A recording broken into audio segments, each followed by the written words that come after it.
Delta theta का, और ये डेल्टा टी ले लेते हैं, बहुत स्मॉल लेके चल रहे हैं। तो ये t equal to delta T ले लेते हैं। डेल्टा टी टाइम में इसने ये डिस्प्लेसमेंट लिया है, ठीक है। अब ध्यान से देखिएगा, जो चीज आपने पढ़ा है वो उसको लीनियर में जो चीज पढ़ा है वो सर्कुलर में कैसे रिलेट होने जा रही है। तो ये डेल्टा थीटा है और इसका रेडियस जो है आर ले रहे हैं, ठीक। तो अगर ये इस तरीके से जा रहा है तो आप मुझे बताओ कि इसने ये डिस्टेंस आर्क लेंथ इसका अगर मैं एस बोल रहा हूं या डेल्टा एस बोल रहा हूं, है ना, इसका ये जो आर्क लेंथ है, इस आर्क लेंथ को मैं डेल्टा एस बोल रहा हूं।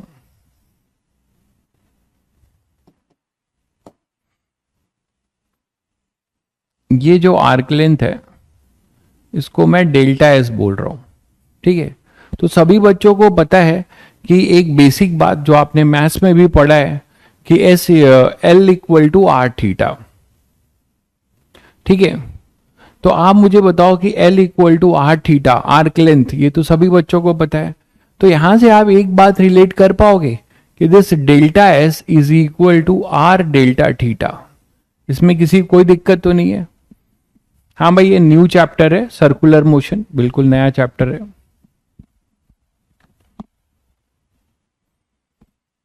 ठीक है।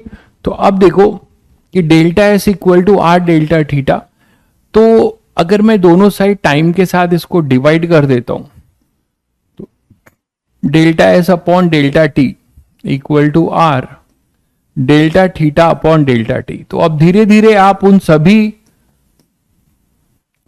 उन क्वांटिटीज को हैंडल करना सीख लोगे। भाई देखिए, अगर बैकलॉग है तो मैं आपको बता दूं, अगर काइनेमेटिक्स का बैकलॉग है तो भी एक बार चल जाएगा, बट फोर्स कॉन्सेप्ट का अगर बैकलॉग है, आपको एबीडी बनाना नहीं आता, फोर्स को कंपोनेंट लेना नहीं आता, न्यूटन्स लॉ लिखना नहीं आता, तो ये चैप्टर आपके लिए भारी होगा फिर। ठीक है, ठीक है। हाँ, ये फर्स्ट स्लाइड है, अभी अभी पढ़ाना शुरू किया है भाई। तो delta S upon delta T equal to R delta theta upon delta T. अब देखिए, ये इसे आप नाम देते हो, ये क्या है सभी बच्चे जानते हैं कि अगर ये पार्टिकल यहां से चला और यहां पर आया तो इसका जो डिस्प्लेसमेंट वेक्टर है, ठीक है, डिस्प्लेसमेंट वेक्टर है, वो डिस्प्लेसमेंट, इसका कोई आपको अलग से इसका कोई मॉड्यूल नहीं है, आपके फोर्स कॉन्सेप्ट में ही इसके क्वेश्चंस आपको मिल सकते हैं थोड़े बहुत। ठीक है, तो एज सच इसका कोई भी आपको मॉड्यूल नहीं दिखेगा, ठीक है, डीपीपी आपको मिलेगी इस पे, बट इसके क्वेश्चंस आपको फोर्स कॉन्सेप्ट में ही कहीं ना कहीं छुपे होंगे। मैं टिक करा दूंगा, सर्कुलर के फोर्स कॉन्सेप्ट वाले सीट में या मॉड्यूल में ही इसके क्वेश्चंस मिलेंगे, अलग से इस पे कोई मॉड्यूल नहीं है, क्योंकि ये जो चैप्टर है ये कई बार आप पढ़ोगे। अभी जैसे अभी पढ़ रहे हो, फिर वर्क पावर एनर्जी में भी पढ़ोगे, है ना। अभी तो मैं आपको पढ़ा रहा हूं, उसके बाद मैं आपको वर्क पावर एनर्जी में भी आप पढ़ेंगे सर्कुलर मोशन। ठीक है, तो पार्ट पार्ट में पढ़ते हैं ये चैप्टर। तो delta S by delta T equal to R delta theta by delta T. अगर आप ध्यान से देखो तो ये तुम पढ़ चुके हो कि ये क्या है ना, delta S by delta T के लिए। तो delta S by delta T आप बोल सकते हो कि अगर ये बहुत स्मॉल है तो डिस्टेंस अपॉन टाइम, है ना, डिस्टेंस अपॉन टाइम, तो delta S upon delta T. हाँ, एससी वर्मा में आपको नया चैप्टर, ये अलग चैप्टर है तो उसका आप बेनिफिट उठाएंगे। एससी वर्मा में भी बहुत अच्छे क्वेश्चंस हैं, वो भी करेंगे हम लोग। तो ये फ्रिक्शन से भी रिलेट होगा, अभी फ्रिक्शन भी आएगा इसमें सर्कुलर में, अभी जो अभी आप फ्रिक्शन छोड़ चुके हो तो ये फ्रिक्शन भी आएगा। तो जिन बच्चों का फोर्स और फ्रिक्शन का बैकलॉग है वो इसको समझने में दिक्कत होगी उन्हें, तो वो बेटर है कि अभी छुट्टियां थी उनको कर लेना था, या आगे भी कर लीजिए जितनी जल्दी हो सके। तो ये सभी को बताया कि स्पीड हो जाएगा डिस्टेंस, भाई ये आर्क लेंथ है ना, टोटल आर्क लेंथ, तो total arc length upon time, तो इसे आप बोल सकते हो this is your speed v is equal to r। ये आपके लिए नया है, और ये एवरेज बोल सकते हो। तो ये अपने पास डेल्टा एस बाई, हम ये मान के चल रहे हैं कि इसकी स्पीड v बहुत छोटे से एंगुलर डिस्प्लेसमेंट में v चेंज नहीं कर रहे हैं, ये नहीं कर रहे हैं कि यहाँ v1 है यहाँ v2 है, हम ये डेल्टा t बहुत स्मॉल है तो इसके लिए हम क्या बोल रहे हैं, v मान के चल रहे हैं। ठीक है, तो v इसको आप लिख सकते हैं v एवरेज, है ना, ये डेल्टा का चेंज है तो आप इसको v एवरेज लिख सकते हैं। तो v एवरेज जो कि कांस्टेंट अगर हम मान के चल रहे हैं, ये आपके लिए है ओमेगा, एक नया आपने सीखा है। तो लीनियर वेलोसिटी एंगुलर वेलोसिटी से रिलेट होती है, जिसमें आपने एक फॉर्मूला देखा, ये ओमेगा जो है ओमेगा एवरेज बोला जाएगा, ये है delta theta by delta T. ठीक है, ओमेगा इंस्टेंटेनियस की अगर बात करते हैं तो आप क्या करोगे, इसी की लिमिट ले लेते हो, ये भी आपको पता है, delta T tends to 0, delta theta by delta T, और इसको आप बोल देते हो D theta by D T, rate of change of angular displacement. Theta is your what, angular displacement. तो आप कुछ नए टर्म आप पढ़ेंगे, एंगुलर डिस्प्लेसमेंट। तो ये अपना एंगुलर डिस्प्लेसमेंट है थीटा। ठीक है, तो D theta by D t, this is your omega instantaneous, और change in angular displacement upon change in time interval for the change, तो ये अपने पास हो जाएगा ओमेगा एवरेज। तो यहां से आपने ये दो फॉर्मूला भी आपने देखा, जिसमें कि ये आपके लिए ज्यादा इंपॉर्टेंट है, ओमेगा इंस्टेंटेनियस का फॉर्मूला, और वो क्या मिलता है आपको, ओमेगा इंस्टेंटेनियस ये मिलता है d theta by D T. तो this is also a very important result. इसको आप पढ़ते हो रेट ऑफ चेंज ऑफ, इसे क्या बोलोगे, rate of change of angular displacement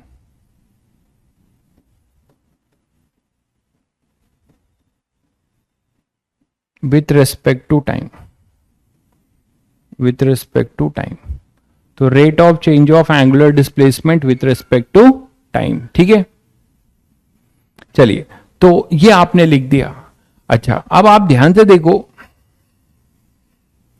कि इसको अगर मैं फिर से डिफरेंशिएट करता हूं, दोनों साइड, इसे अगर मैं डिफरेंशिएट करता हूं, तो इसे अगर मैं डिफरेंशिएट करूंगा तो मुझे मिलेगा dv by D T is equal to R D omega by D T. तो यहां से आपको एक नया टर्म मिलेगा, ये आप सभी को पता है, ये क्या है, dv बाई डी टी जो है ये स्पीड है, ये ध्यान रखिएगा, ये स्पीड को आपने डिफरेंशिएट किया है ना, ये डिस्टेंस अपॉन टाइम है तो ये स्पीड है, तो आपने स्पीड को जो है डिफरेंशिएट किया है। तो dv बाई डी टी, मान लीजिए अगर ये चेंज होने लगे तो dv by D T is basically rate of change of speed, इसे हम नाम देते हैं एक्सेलरेशन। लेकिन अब यहां पे दो एक्सेलरेशन का से हम बात करेंगे, ये मैं आपको बहुत फंडामेंटल्स बता रहा हूं, फिर मैं आपको वेक्टर पे ले जाऊंगा और बहुत जनरल एनालिसिस करेंगे इसका। आप सभी बच्चों को पता है कि इसमें स्पीड भी चेंज हो रही है और डायरेक्शन भी चेंज होगा, है ना, स्पीड भी चेंज होगा और डायरेक्शन भी चेंज होगा। बात समझते हो, velocity has two things to change, either by changing direction और बाय चेंजिंग मैग्नीट्यूड, और बोथ, है ना। तो यहां पर बहुत सारे चांसेस हो सकते हैं। तो ये जो आप dv बाई डी टी देख रहे हो, ये रेट ऑफ चेंज ऑफ एक तरीके से मैग्नीट्यूड है, तो इसे आप लिखते हो टेंजेंशियल एक्सेलरेशन। इन सब का भी डेरिवेशन मिलेगा आपको at, ये लिखोगे r, ये आपके लिए नया है, ये है अल्फा। तो यहां पे एक्सेलरेशन जो है एक आपको मिलता है at का क्या मतलब है, at का मतलब है टेंजेंशियल एक्सेलरेशन। इसको कैसे डिफाइन करते हैं, देखिए at जो है कहलाता है, मैं नेक्स्ट पेज पे आ जाता हूं, तो at जो आपने अभी देखा इक्वल टू आर अल्फा, जिसमें at जो है ये आप डिफाइन करते हो, this is your tangential acceleration. कैसे आता है ये, आपने स्पीड को डिफरेंशिएट किया है, ठीक है। तो आप लिखेंगे at का फॉर्मूला आप याद रखेंगे d by D T of mod v, D by D T of mod we, ठीक है। स्पीड जो भी वेक्टर होगा उसके स्पीड को आप डिफरेंशिएट करोगे तो आपको टेंजेंशियल एक्सेलरेशन का फॉर्मूला मिलेगा, ठीक है। और अल्फा आपके लिए नया टर्म है। अल्फा, अल्फा आपने क्या देखा, it is D omega by D T. Alpha आपको मिलता है D omega by D T, जिसे आप बोलते हैं एंगुलर एक्सेलरेशन। एंगुलर एक्सेलरेशन, ठीक है। तो एंगुलर एक्सेलरेशन क्या है, it is rate of change of angular velocity. इसे आप कैसे डिफाइन करोगे, इसे आप कैसे डिफाइन करोगे एंगुलर एक्सेलरेशन को, इट इज कैसे डिफाइन करेंगे, rate of change of angular velocity.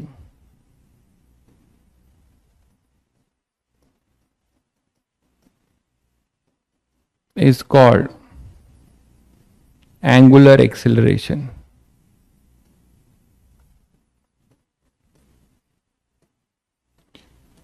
ठीक है। और ये जो अपना एंगुलर एक्सेलरेशन है, ध्यान दीजिएगा, ये जो अपना एंगुलर एक्सेलरेशन है, वो जो एंगुलर एक्सेलरेशन है वो किस पे डिपेंड कर रहा है, किसके साथ रिलेटेड है, लीनियर के किस क्वांटिटी से रिलेटेड है, टेंजेंशियल एक्सेलरेशन से, ठीक है। ये किससे रिलेटेड है, टेंजेंशियल एक्सेलरेशन से। एटी इक्वल टू आपने पढ़ा है ना अभी आर अल्फा, तो ये रिलेटेड है टेंजेंशियल। अभी आपको क्लियर होगा कि नेट एक्सेलरेशन क्या है, टेंजेंशियल एक्सेलरेशन क्या है और रेडियल एक्सेलरेशन क्या है। तो अभी तो मैं टर्म्स डिफाइन कर रहा हूं, फिर इसको एक साथ रिलेट करेंगे। तो ये अपना जो अल्फा नया टर्म आया है angular acceleration, this is D omega by D T. और सभी बच्चे समझ रहे हैं कि इसको और क्या लिखा जा सकता है, इसको हम और क्या लिख सकते हैं, इसको हम और क्या लिख सकते हैं, अल्फा को और क्या लिख सकते हैं। देखो चेन रूल के अकॉर्डिंग अल्फा और क्या लिखा जा सकता है, D omega by D T को आप ये लिख सकते हो, D omega by D theta into D theta by D T, chain rule से। तो अल्फा और क्या लिखा जा सकता है, d theta by D t है ओमेगा, तो omega D omega by D theta. आपको ये सब कुछ सिमिलर नजर आ रहा होगा एक्सेलरेशन के लिए, जैसे V DV by D S लिखते थे।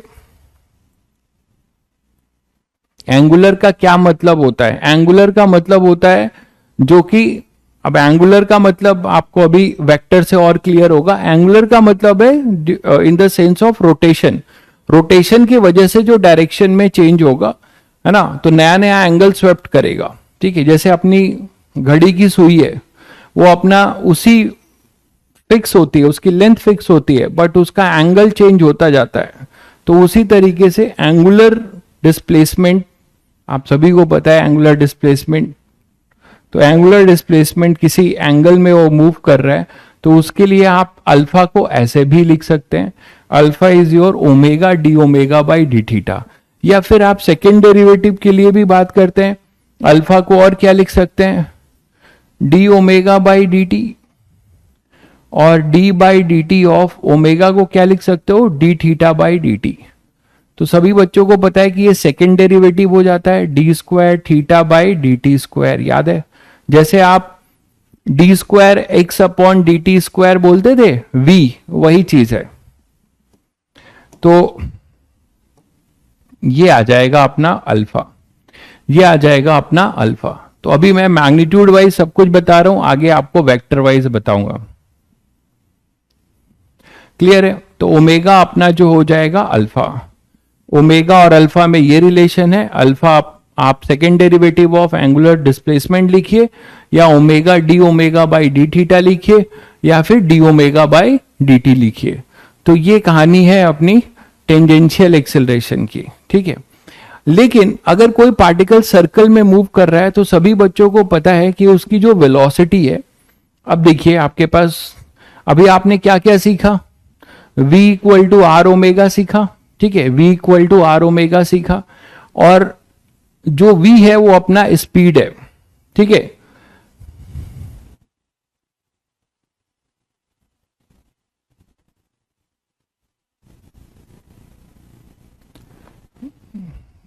सम अप ही कर रहा हूं भाई, अभी शुरू ही किया है, बस आप लेट हो तो देख लो।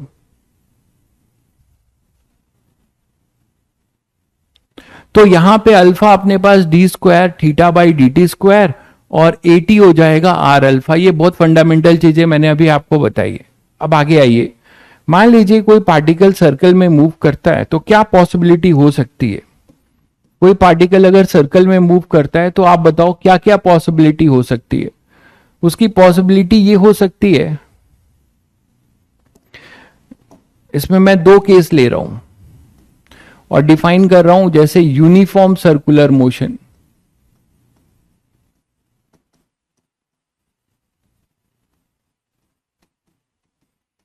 यूनिफॉर्म सर्कुलर मोशन, अब इसमें क्या होगा देखिए, यूनिफॉर्म सर्कुलर मोशन में कि जो अपनी स्पीड है वो कांस्टेंट रहेगी। स्पीड जो है अपनी क्या रहेगी, वो कांस्टेंट रहेगी। मतलब हम ये मान के चल रहे हैं कि हमारा जो पार्टिकल है वो कांस्टेंट स्पीड से मूव कर रहा है, चाहे यहां पर हो, चाहे यहां पर हो, चाहे यहां पर हो, है ना, कहीं पे भी हो, वो कांस्टेंट स्पीड से मूव कर रहा है। वेलोसिटी उसकी चेंज होगी, बट क्यों चेंज होगी वेलोसिटी आप सोचकर बताएंगे फिर। स्पीड इसकी कांस्टेंट है, स्पीड हम मान के चल रहे हैं कि ये कांस्टेंट स्पीड से मूव कर रहा है, ये कांस्टेंट स्पीड से क्या कर रहा है, मूव कर रहा है। ठीक है, तो मान लो पार्टिकल जैसे यहां पर है और ये कांस्टेंट स्पीड से मूव कर रहा है, मतलब v स्पीड इसकी कांस्टेंट है, ये v इसका कांस्टेंट है हर जगह पे, ध्यान देना, v इसका कांस्टेंट है और ये इसका रेडियस है r। ठीक है, तो अगर ये कांस्टेंट स्पीड से मूव कर रहा है तो सभी बच्चे बताएंगे कि इसमें एक्सेलरेशन होगा, डायरेक्शन तो चेंज हो रहा है ना, स्पीड कांस्टेंट है, बट यहां पे सभी बच्चे देख रहे हैं कि डायरेक्शन हर जगह पे टेंजेंट अलग अलग है, डायरेक्शन इज चेंजिंग। स्पीड तो कांस्टेंट है, सही बात है, बट डायरेक्शन जो है, डायरेक्शन हमेशा चेंज होगा। कोई भी पार्टिकल अगर कर्वलीनियर मोशन करता है, कोई भी पार्टिकल अगर कर्वलीनियर मोशन करता है तो उसका डायरेक्शन भी क्या होगा, डायरेक्शन तो हमेशा चेंज होगा कर्वलीनियर में, direction changing.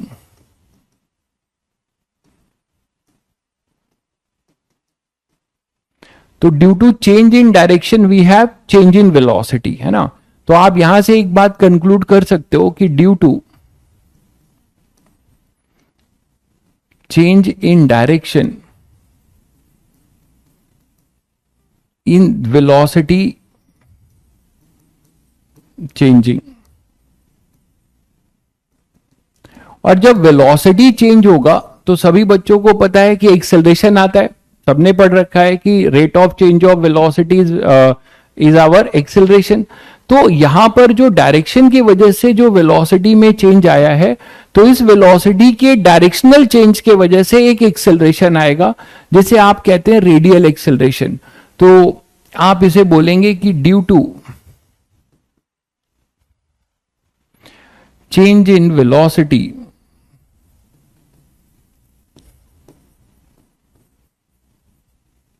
Due to change in direction of velocity, better होगा ये लिखें,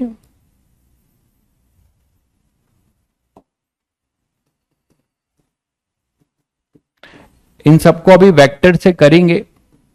बहुत बच्चों को वेक्टर एनालिसिस समझ में नहीं आएगी तो मैं उनको आसान भाषा में समझा रहा हूं, बट इसका रियल एनालिसिस अभी हम वेक्टरली करेंगे।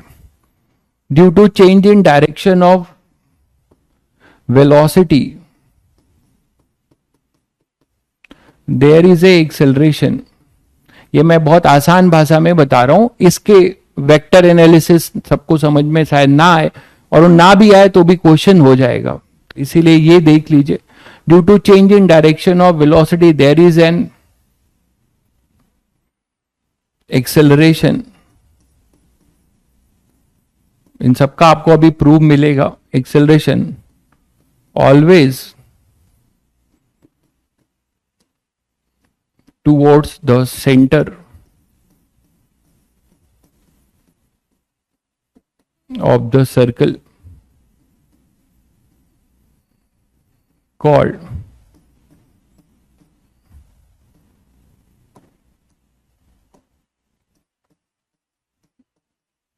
centripetal acceleration। ठीक है, always toward the centre of the circle. तो आपने ये समझा कि अगर आप जो है केवल डायरेक्शन चेंज हो रहा है, स्पीड आपकी कांस्टेंट है, तो उस डायरेक्शन के चेंज होने से वेलोसिटी चेंज हुई, और उस वेलोसिटी के डायरेक्शन के चेंज होने से आपको एक एक्सेलरेशन मिलेगा जो हमेशा किधर होगा, सेंटर की तरफ। तो यहां आपको एक एक्सेलरेशन मिलेगा इस पार्टिकल पे। ऐसा नहीं बोलेंगे कि इसकी स्पीड नहीं चेंज हो रही, डायरेक्शन चेंज हो रहा है, तो due to change in direction we have a acceleration here always toward the centre, और इसका नाम पड़ता है ए सी या ए आर, जो भी आप बोलिए, सेंट्रीपिटल। इसी को हम रेडियल भी बोलते हैं, तो मैं यहां लिख देता हूं सेंट्रीपिटल एक्सेलरेशन और रेडियल एक्सेलरेशन, रेडियल एक्सेलरेशन। ठीक है, ये ध्यान रखिए किसके वजह से आया, स्पीड तो कांस्टेंट है, डायरेक्शन के चेंज होने के वजह से। इसका जो फॉर्मूला होता है, ये वेक्टर से अभी उसका प्रूफ भी मिलेगा आपको, AC वो होता है आपका v²/r, very important result, v² radius, v²/r। और सभी बच्चे अभी रिलेट किए हैं v को, ये ओमेगा होगा।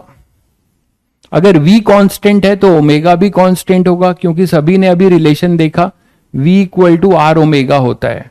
तो if v is constant, speed आपका कांस्टेंट है, तो ओमेगा भी आपका क्या रहेगा, कांस्टेंट।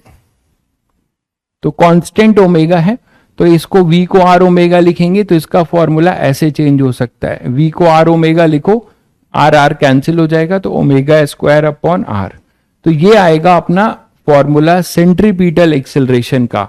और सभी बच्चों को ये क्लियर होगा कि ये किस लिए आया, किसके लिए आया, ये due to change in direction. देखो v का डायरेक्शन चेंज हो रहा है, तो सेंट्रीपिटल एक्सेलरेशन जो होगा वो होगा v²/r।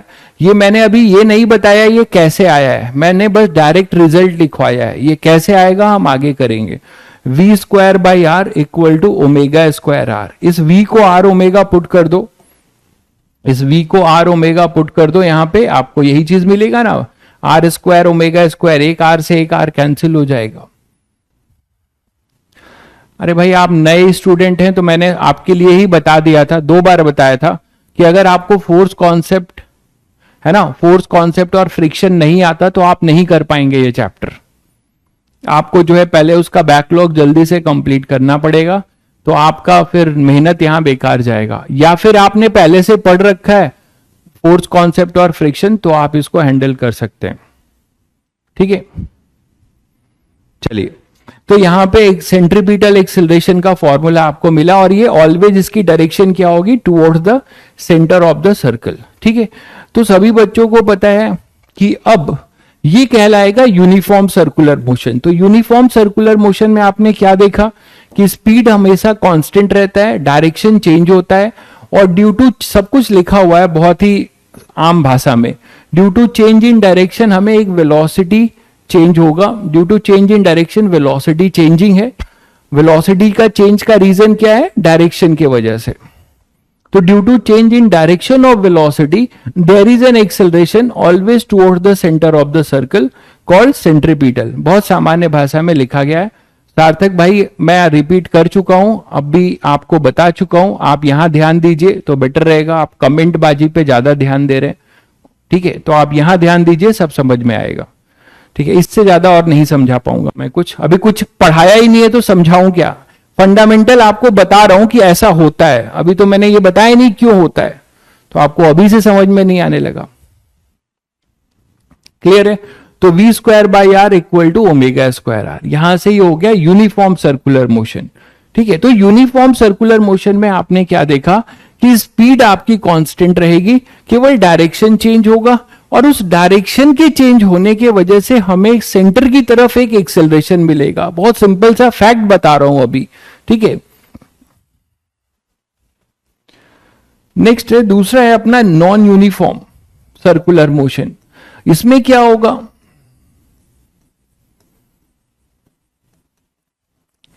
Non uniform circular motion. तो नॉन यूनिफॉर्म सर्कुलर मोशन में क्या होगा, देखिए नॉन यूनिफॉर्म सर्कुलर मोशन में ये होगा कि जो हमारा पार्टिकल है उसमें ये पॉसिबिलिटी होगी कि इसमें इसकी स्पीड भी चेंज हो, है ना, इसकी स्पीड भी चेंज हो और इसका वेलोसिटी भी चेंज, मतलब डायरेक्शन भी चेंज हो और इसका स्पीड भी चेंज हो।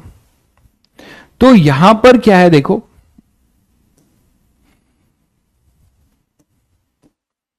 मतलब मान लो यहां पर है पार्टिकल मूव कर रहा है, डिफरेंट डिफरेंट उसकी टेंजेंशियल, मतलब उसकी स्पीड भी चेंज हो रही है और उसका डायरेक्शन भी चेंज हो रहा है। मतलब मान लो यहां पर हो अगर, तो यहां पे कुछ v1 है ना, मान लो यहां पर ये स्पीड इसकी v1 है, तो ये स्पीड आपकी धीरे धीरे चेंज होने लगी। मान लो यहां पे v2 आ गए, चेंज होने लगी, यहां v3 हो गया, ठीक है। तो यहां पर अपना मैंने कुछ v ले लिया।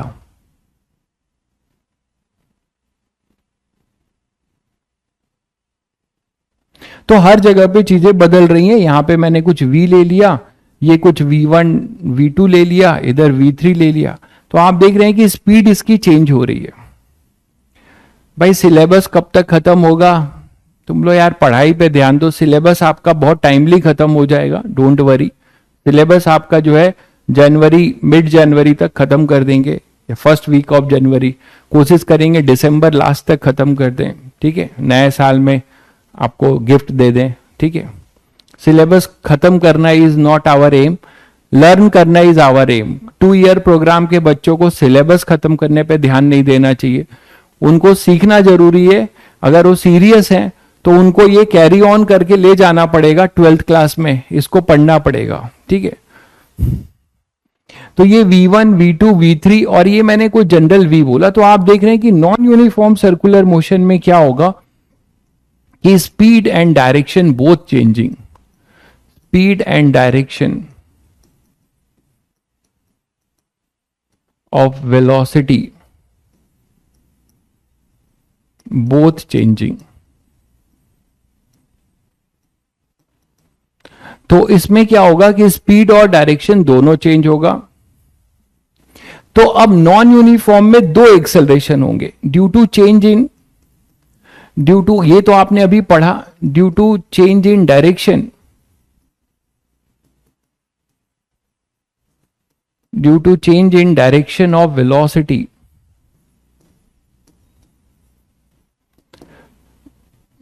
the acceleration is towards the center। ये अभी अभी आपने पढ़ा, towards the center and is called centripetal और रेडियल, ठीक है। तो ये अभी आप पढ़ चुके हो, इसका फॉर्मूला भी जान चुके हो, it is v square by R, उस इंस्टेंट का v होगा या ओमेगा स्क्वायर आर, ठीक है। और अब आप एक नया पढ़ रहे हो कि due to change in its speed, ठीक है, due to change in its speed, due to change in the speed we have an acceleration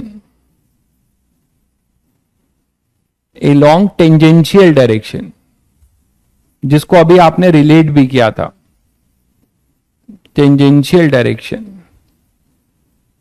ठीक है, कॉल्ड टेंजेंशियल एक्सेलरेशन। इसको अभी आपने अल्फा से रिलेट किया था, टेंजेंशियल एक्सेलरेशन, ठीक है। तो जो AT होगा इसको हम AT नाम देंगे। इसका फॉर्मूला है d by D T of, अभी बताया मैंने, मॉड v मतलब स्पीड, ठीक है, और v equal to R omega है। जब इसको आप सॉल्व करते हो तो v अपना आर ओमेगा है, तो r बाहर आएगा, d omega by D T, जिसको आप अल्फा बोला आपने आज। तो ये 2 फॉर्मूला है, या तो AT equal to D mod v by D T या फिर r अल्फा। तो ये अपना टेंजेंशियल एक्सेलरेशन है। ये सभी को क्लियर हुआ कि ये क्यों आया? Due to change in the speed.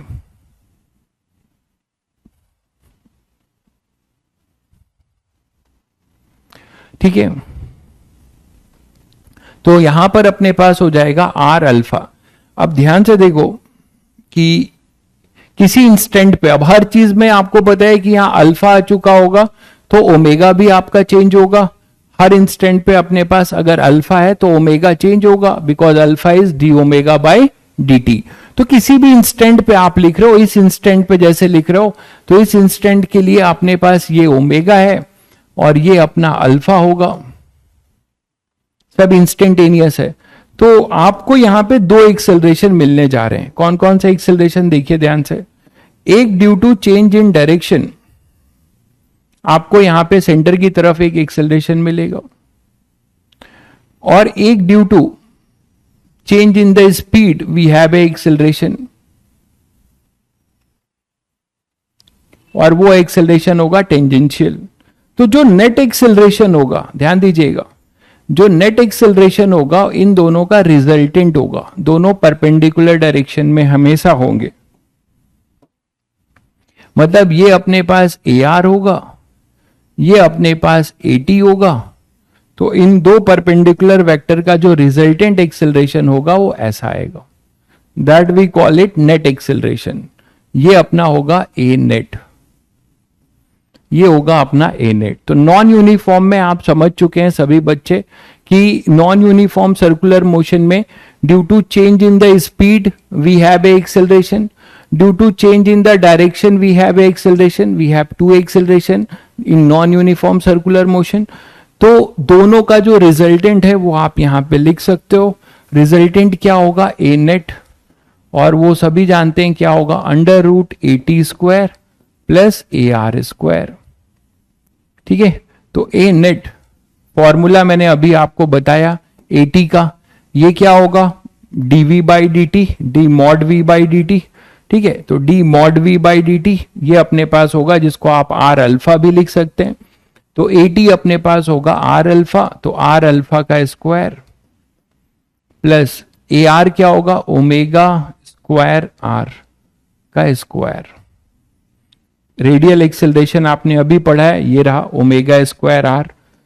ठीक है, कई बार फॉर्मूला मैंने लिख दिया, अब याद ही हो गया होगा सबको, तो इनकी वैल्यू बस रख दिया मैंने। तो यहां से हमें नेट एक्सेलरेशन मिलेगा।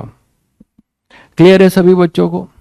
चलिए, तो यहां से अभी आपको मैंने दो चीजें बताई कि अगर यूनिफॉर्म सर्कुलर मोशन होगा या नॉन यूनिफॉर्म सर्कुलर मोशन होगा तो क्या अंतर होगा। यूनिफॉर्म सर्कुलर मोशन में हमारा जो पार्टिकल मूव कर रहा होगा वो कांस्टेंट स्पीड से मूव करेगा, तो उसमें केवल डायरेक्शन चेंज होगा, ओमेगा कांस्टेंट रहेगा, और जब ओमेगा कांस्टेंट रहेगा तो अल्फा जीरो होगा, क्योंकि अल्फा होता है D omega by D T. और जब अल्फा जीरो होगा तो कौन सा एक्सेलरेशन नहीं होगा उस पे, अल्फा किसके साथ, किस एक्सेलरेशन के साथ रिलेशन रखता है, ए टी। भाई ये श्याम पढ़ाने दोगे कि नहीं दोगे? भाई ये आपको ब्लॉक करना पड़ेगा मुझे, कुछ इंपॉर्टेंट मैं चीजें बता रहा हूं, आप फालतू में परेशान कर रहे हो। क्या बता दूं, आप क्या रोटेशन स्किप करोगे, क्या करोगे, आपकी जो मर्जी आप करो यार, मुझे क्या लेना देना है। बाकी बच्चों को तो पढ़ने दो और पढ़ाने दो। आपको यहाँ पे जो है, अभी आप पढ़ने की जगह पे आप क्या प्लान बना रहे हो, आप रोटेशनल डायनेमिक्स स्किप करोगे, इसमें मैं क्या बताऊं। It is up to you, whatever you want to learn here learn. ठीक है, डोंट डिस्टर्ब प्लीज। तो यहां पर अपने पास ए टी हो जाएगा आर अल्फा, और ये अपने पास टेंजेंशियल एक्सेलरेशन। तो टेंजेंशियल और रेडियल एक्सेलरेशन इन दोनों में मैंने आपको ये बताया कि अगर आपका ए टी जीरो हुआ तो मतलब अल्फा जीरो होगा, और अल्फा जीरो हुआ इसका मतलब ओमेगा अपना जो है क्या रहेगा, ओमेगा कांस्टेंट रहेगा। कौन सा टॉपिक करूं रोटेशन के बाद आने वाले चैप्टर के लिए? अरे भाई अभी रोटेशन कहां से आएगा, अभी तो सर्कुलर मोशन पढ़ा है मैंने, ये रोटेशन थोड़े है, ये सर्कुलर मोशन पढ़ा रहा हूं। उसके बाद वर्क पावर एनर्जी पढ़ाऊंगा, उसके बाद लीनियर मोमेंटम कोलिजन पढ़ाऊंगा, उसके बाद जो है आपका रोटेशन आएगा।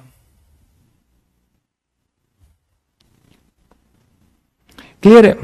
चलिए, तो क्या करते हो यार क्लास में आप लोग फालतू, दूसरों को प्लीज डिस्टर्ब मत करिए, मोरल लेवल पे समझिए। तो ये अपना नॉन यूनिफॉर्म सर्कुलर मोशन मैंने बताया, और आपके पास सर्कुलर मोशन। तो ऐसे लोग, जनता जो प्लान बनाते हैं वो कुछ नहीं करते हैं, जो खूब प्लान बनाते हैं वो कुछ नहीं करते, यही प्रॉब्लम है, बस वो प्लान बनाते रहते हैं। चलिए, तो ये मैंने अभी आपको डायरेक्ट रिजल्ट लिखवाया, ये मैंने आपको डायरेक्ट आपको रिजल्ट दिखवाया, और वो रिजल्ट जो है, दो तीन बातें आपको फिर रिवाइज करा दूं सर्कुलर के लिए, कि यूनिफॉर्म सर्कुलर मोशन और नॉन यूनिफॉर्म सर्कुलर। ठीक है, अब ओमेगा आपका अगर वेरी कर रहा है, ओमेगा, हाँ आप क्या कह रहे हैं, ये will not AC be varying because omega varies. देखिए, मैंने आपको बताया कि एसी वेरी करेगा, बिल्कुल वेरी करेगा। एसी कब करेगा, जब ओमेगा वेरी करेगा। तो हर इंस्टेंट पे सेंट्रीपिटल अलग अलग होगा। आप जो पूछ रहे हो आपका डाउट, ये देखिए, अगर यहां पर हो आप, ये V1 है और ये अपने पास R1 है, R तो फिक्स होगा खैर, तो यहां ओमेगा 1 बोला जाएगा और ये बोला जाएगा V1 by R equal to omega 1। ठीक है, मान लो आप यहां आ गए और यहां पे V2 हो गया, तो आपका R फिक्स है, तो ओमेगा 2, इसके लिए इस इंस्टेंट का ओमेगा ओमेगा 2 बोला जाएगा, बिल्कुल बोला जाएगा। और वो क्या बोला जाएगा, ओमेगा 2, वो क्या हो जाएगा, V2 बाई R। समझ गए? तो जो भी आप ये लिखोगे, ये रेडियल एक्सेलरेशन जो भी आप लिखोगे इंस्टेंटेनियस होगा। यहां का रेडियल एक्सेलरेशन अलग होगा, यहां का रेडियल एक्सेलरेशन अलग होगा। ठीक है, तो नॉन यूनिफॉर्म सर्कुलर मोशन में अल्फा आने की वजह से, इसमें अगर अल्फा आएगा तो ओमेगा चेंज होता रहेगा, तो हर इंस्टेंट का रेडियल एक्सेलरेशन भी अलग अलग होगा, है ना, हर इंस्टेंट का रेडियल एक्सेलरेशन अलग अलग होगा। लेकिन अगर यूनिफॉर्म सर्कुलर मोशन है, ठीक है, अगर यूनिफॉर्म सर्कुलर मोशन है तो आपका क्या होगा, ओमेगा कांस्टेंट रहेगा, तो रेडियल एक्सेलरेशन की वैल्यू हमेशा क्या रहेगी, कांस्टेंट, और डायरेक्शन भी कांस्टेंट रहेगा क्योंकि वो ऑलवेज टुवर्ड द सेंटर लगता है। तो दैट इज द थिंग।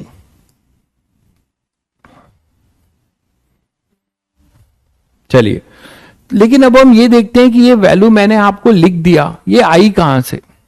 उससे पहले कुछ क्वेश्चंस कर लें। अब मान लीजिए आपके पास काइनेमेटिक्स पढ़ रहे हैं, तो कि फॉर यूनिफॉर्म सर्कुलर मोशन आपने देखा कि अल्फा उसमें 0 होगा। फॉर अल्फा अगर कांस्टेंट ले लें, काइनेमेटिक्स इक्वेशन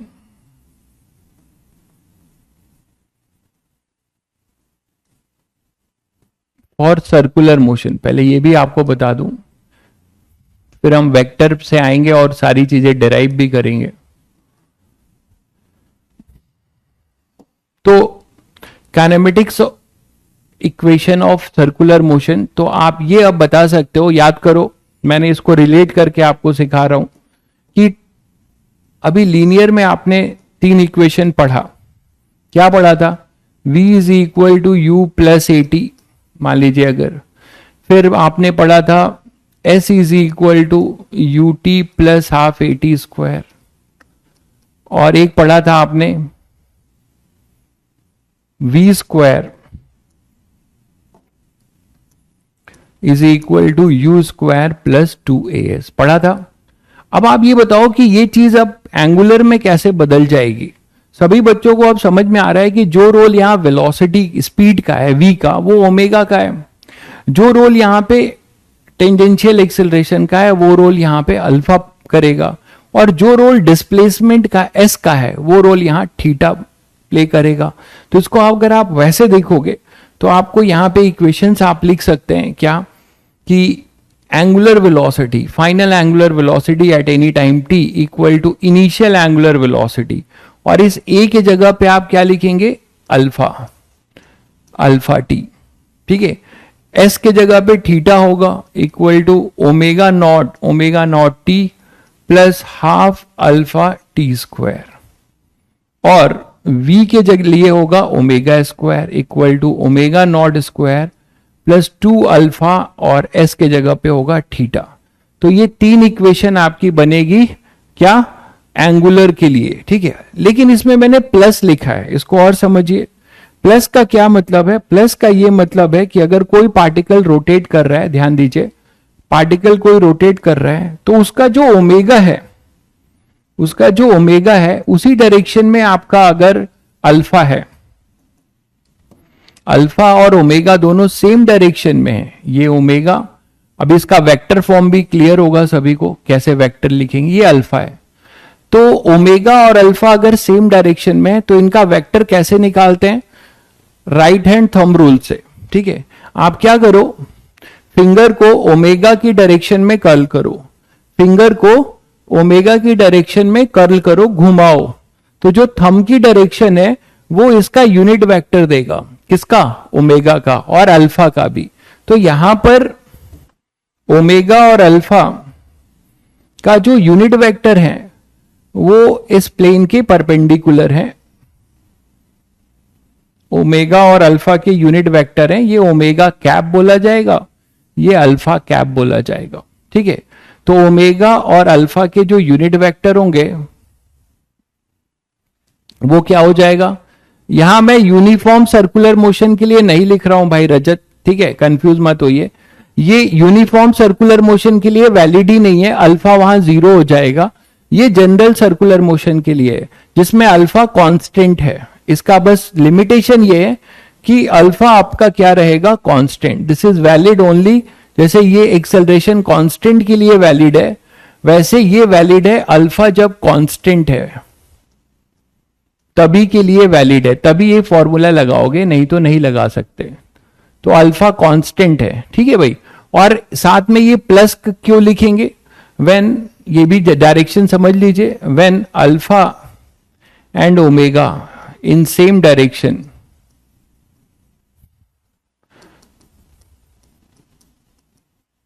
ठीक है, देन एक्सेलरेशन, तो आप इसको एक्सेलरेशन मतलब एक्सेलरेट हो रहा होगा, पार्टिकल की वेलोसिटी बढ़ रही होगी, ठीक है ना।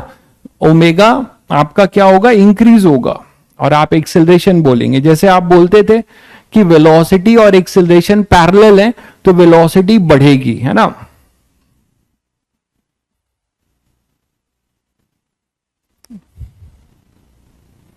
नॉन यूनिफॉर्म सर्कुलर मोशन होगा तो पार्टिकल सेंटर की तरफ जाना शुरू कर देगा, नहीं भाई, सेंटर की तरफ जाना शुरू नहीं करेगा। नॉन यूनिफॉर्म सर्कुलर मोशन होगा तो भी पार्टिकल सर्कल में ही मूव करेगा, उसके पास AT और AR दो एक्सेलरेशन होंगे। आप जो बोल रहे हो वो अलग चीज बोल रहे हो, आप ये बोल रहे हो, आप ये बोल रहे हो कि धीरे धीरे इसका रेडियस छोटा होगा और सर्कल पे आ जाएगा, ये हेलिक्स है, दिस इज डिफरेंट थिंग। इस पे भी हम, ये हमारे सिलेबस में नहीं है ना, इस पे कभी क्वेश्चन आया, लेकिन जब हम जनरल एनालिसिस करेंगे तो मैं इस पे भी बात करूंगा। तो ये हेलिकल मोशन होगा, ऐसा नहीं होगा कि आपका रेडियस, ये तब होगा जब रेडियस, ये जो आर है, देखिए इसमें जो आर है, आर आपका फिक्स रहेगा तो ये हमेशा सर्कल में ही मूव करेगा, हमेशा AT और AR ये हमेशा सर्कल में ही मूव करेगा, आर आपका कांस्टेंट है। तो जो आप जिसकी बात कर रहे हैं वो तब होगा जब धीरे धीरे आर भी चेंज होगा, तो वो एक जनरल हेलिकल मोशन है, दिस इज डिफरेंट थिंग। अभी हम उसकी बात नहीं कर रहे हैं, हम आर को फिक्स लेके चल रहे हैं।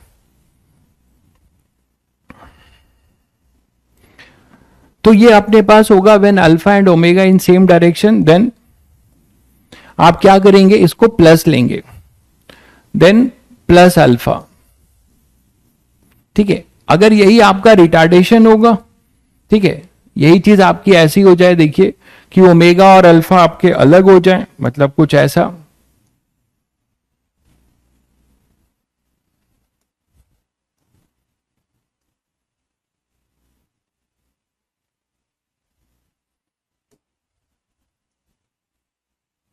मान लीजिए कुछ ऐसा हो जाए कि ओमेगा ऐसा है बट अल्फा की डायरेक्शन चेंज हो जाए,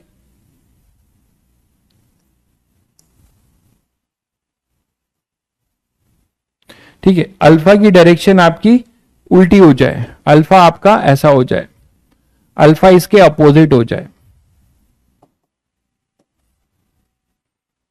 अल्फा इसके अपोजिट हो जाए। देखो कर्ल करो, अल्फा के लिए थंब नीचे जा रहा है, फिंगर को अल्फा की डायरेक्शन में कर्ल करो, थंब नीचे जा रहा है, मतलब ओमेगा वेक्टर और अल्फा वेक्टर अपोजिट डायरेक्शन में है। ये अल्फा कैप है, यूनिट वेक्टर अल्फा का अल्फा कैप नीचे है, ओमेगा इधर है। तो इस केस में अपना जो है वो रिटार्डेशन होगा, इस केस में अपना रिटार्डेशन होगा। और रिटार्डेशन में आप हमेशा क्या करेंगे, when alpha and omega in opposite direction, या आपको क्वेश्चन में दिया जाए कि ओमेगा डिक्रीज कर रहा है, ओमेगा डिक्रीज कर रहा है ऐसा बोला जाए, तो आप फिर रिटार्डेशन लेंगे। When alpha and omega in opposite direction then alpha को आप नेगेटिव लेके चलेंगे। तो हमारा जो काइनेमेटिक्स इक्वेशन है वो कैसे चेंज हो जाएगा, इसके लिए काइनेमेटिक्स इक्वेशन क्या हो जाएगा, omega equal to omega naught minus alpha t, theta equal to omega naught t minus half alpha T square, और omega square equal to omega naught square minus 2 alpha theta. तो आप ये 3 kinematics equation आप use करेंगे इसके लिए, और ये आपका यूज होगा इसके लिए। क्लियर है?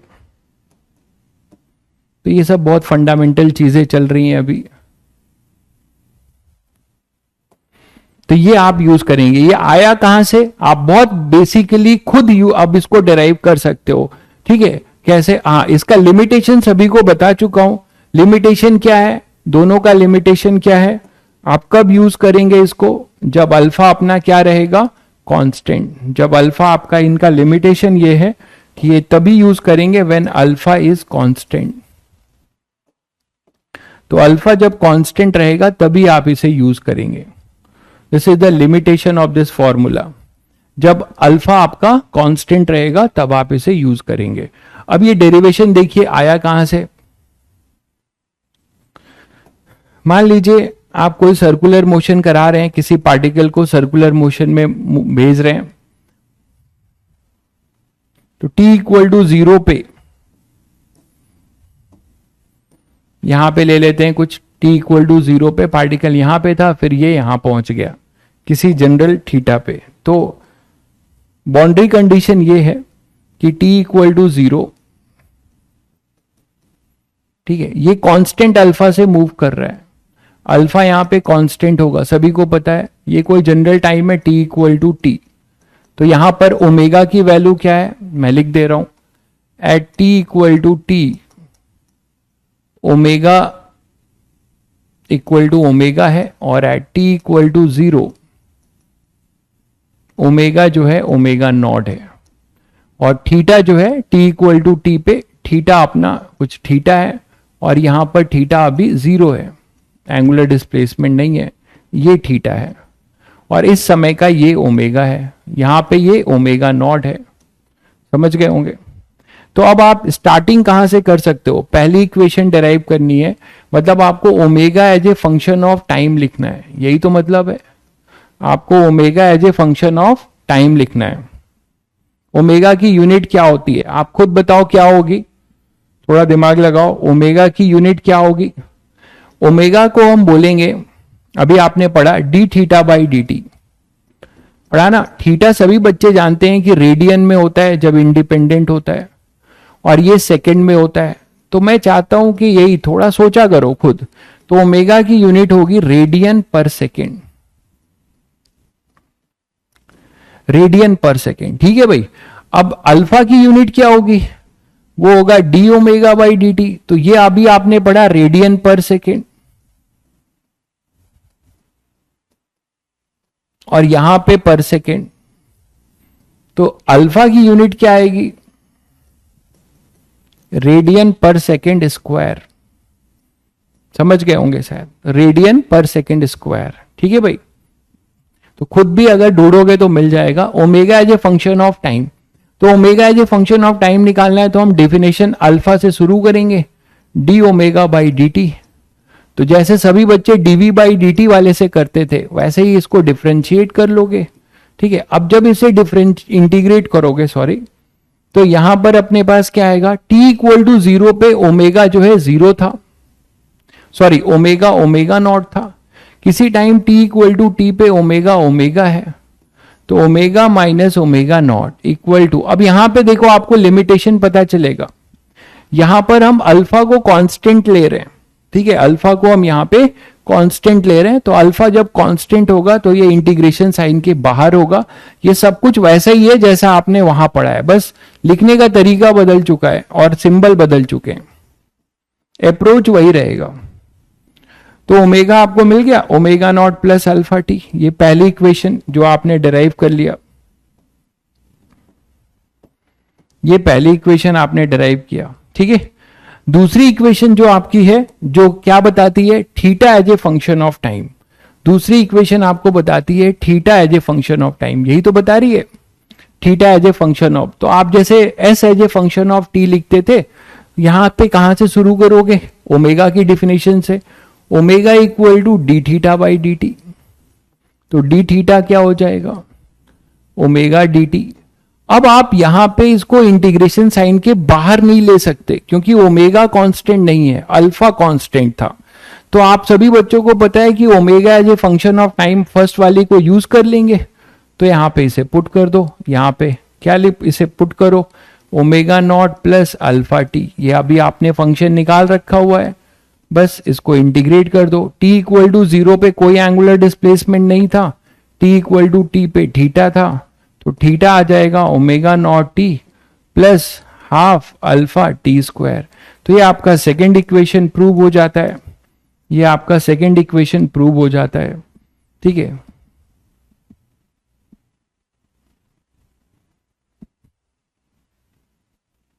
देखिए इसका कोई स्लोप और ये नहीं बताएंगे आप, ठीक है, जैसे वहां पे वेलोसिटी और इसके लिए आप स्लोप, बिल्कुल आपने सही पूछा है रजत, यहां पे आप ओमेगा वर्सेस टी की बात कर रहे हैं, तो अगर ओमेगा का ग्राफ बनाना चाहेंगे तो बना ही सकते हैं, कोई नया नहीं है इस पे, आपको सभी को पता है कि ओमेगा वर्सेस टी का जो ग्राफ आप बनाएंगे, उस ग्राफ में जो स्ट्रेट लाइन है, स्ट्रेट लाइन होगा, उसका जो स्लोप है वो अल्फा देगा, यहां पे थीटा का बनाओगे तो आपको जो है d theta by D T, तो वहां से आप ये देखिए, आप यहां से भी बता सकते हो कि इसका जो, अब मैं बार बार ये क्या बताऊं कि एरिया अंडर द कर्व है वो टोटल एंगुलर डिस्प्लेसमेंट देगा, किसका, ओमेगा वर्सेस टी का ग्राफ होगा, तो ओमेगा वर्सेस टी का अगर ग्राफ होगा तो एरिया अंडर द कर्व जो होगा वो टोटल एंगुलर डिस्प्लेसमेंट आपको देगा। बट यहां पे एक प्रॉब्लम है कि ग्राफ हम उस चीज का बनाते हैं जो कि, मतलब मान लो आपके साथ क्या हो, जैसे वन डायमेंशन में बात करो, उसकी डायरेक्शन फिक्स थी, वन डायमेंशन में हमारी डायरेक्शन फिक्स थी, आप देख रहे हैं कि यहाँ पे डायरेक्शंस अलग हैं, तो वो थोड़ी सी दिक्कत वाली बात होती है, तो जनरली हम इसको, आपको इस टाइप के क्वेश्चंस ग्राफिकली जो है मिलने मुश्किल होंगे, क्योंकि इसके डायरेक्शन भी कंटिन्यूसली चेंज हो रहे होंगे, रोटेटिंग है ना, तो रोटेट कर रहा है तो उसके डायरेक्शन भी चेंज हो रहे होंगे, तो इसीलिए उस पर हम ज्यादा बात नहीं करते हैं, क्योंकि जब आप ग्राफ प्लॉट करोगे तो मैग्नीट्यूड का प्लॉट करोगे, बट डायरेक्शन तो चेंज हो रहा होगा।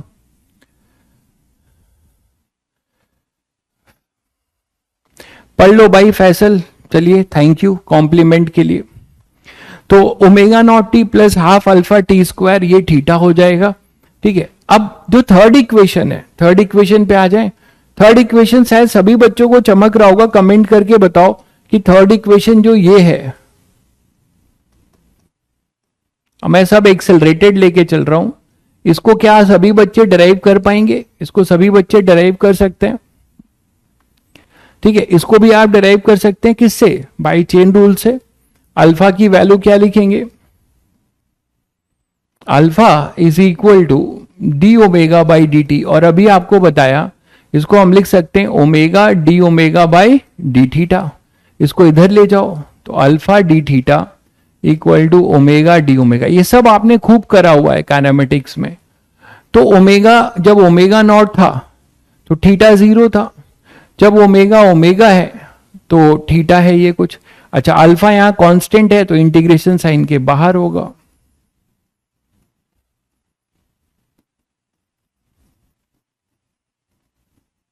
ये इंटीग्रेट करोगे तो ये आएगा, तो 2 alpha theta equal to omega square minus omega naught square. तो ओमेगा स्क्वायर आएगा omega naught square plus 2 alpha theta. तो यही आपको प्रूफ करना था। तो ये जो भी डेरिवेशन मैंने बताया इस पे क्वेश्चंस कैसे बनते हैं सभी बच्चों को पता है, कैसे बनते हैं जनरल क्वेश्चन कैसे बनते हैं सभी को पता है। याद है सभी को कि v as a function of t दिया है तो एक्सेलरेशन निकाल दो, तो dv बाई dt करते थे। ठीक उसी तरीके से आपको तो इस टाइप के क्वेश्चन कराने का कोई बहुत मतलब अब नहीं रह जाता क्योंकि सबको पता है।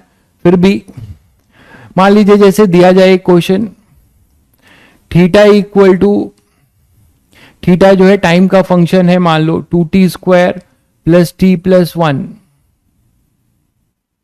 ठीक है, अब आपको बोला जा रहा है कि इसमें बहुत बेसिक क्वेश्चन है, फाइंड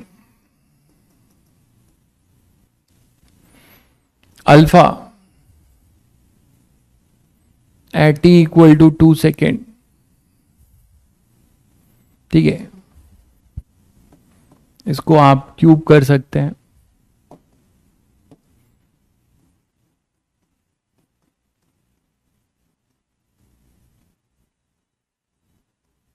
ये ले लीजिए, इसको टी क्यूब रख लीजिए। ठीक है, तो आपको बताना है find alpha at T equal to 2 second, alpha and omega दोनों, अल्फा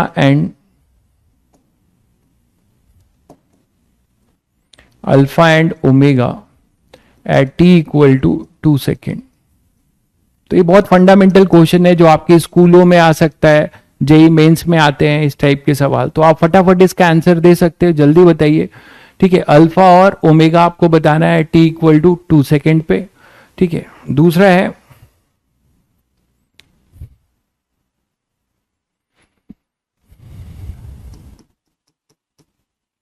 इफ आर जो रेडियस है जिसमें मूव कर रहा है मान लो वो अपना वो भी 2 मीटर है, then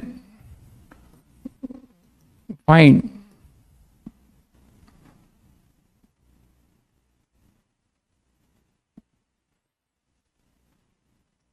eighty A R and A net at T equal to 2 second. ठीक है, तो हम नेट एक्सेलरेशन भी निकाल सकते हैं, रेडियल एक्सेलरेशन और टेंजेंशियल भी। तो बहुत बढ़िया भाई, रजत, आदर्श, सुहैब, सभी बच्चों ने आंसर देना शुरू किया है, बहुत बढ़िया। तो सभी बच्चे ये बहुत आसानी से कर सकते हैं। अल्फा और ओमेगा के लिए, ओमेगा के लिए सबको पता है होता है d theta by D T, तो इसको डिफरेंशिएट मारने का है। तो 3t square plus 2t plus 2। ठीक है, तो यहां पे आप omega at T equal to 2 second पूछा था, तो यहां पे t की वैल्यू 2 पुट करेंगे तो 4 इंटू 3 12 प्लस 4 इंटू 2 8 प्लस 2, तो ये हो जाएगा 22 रेडियन पर सेकेंड।